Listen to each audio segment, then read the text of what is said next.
One of the advantages of a smaller rig is that we can get into spaces that other people can't.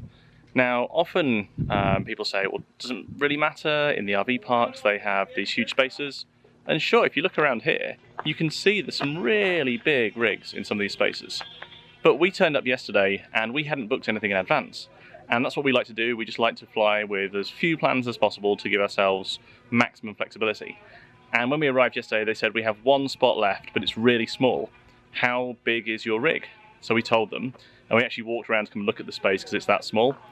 And you can kind of see here, this space really is pretty small. We just managed to get in here. Lengthwise, there's only probably a couple of feet left.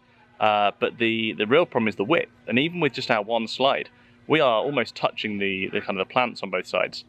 Now, this isn't ideal for something that we'd want to be in for a week or two, but when it's one night and we're really just here to use the dumps and the power, it works great. So one of those things to bear in mind is if you're considering a rig and you're thinking about the size of spaces you're going to be able to get in, it's not just whether the RV park has any spaces available for that size, but how many do they have? Because really the smaller you are, the more options you have.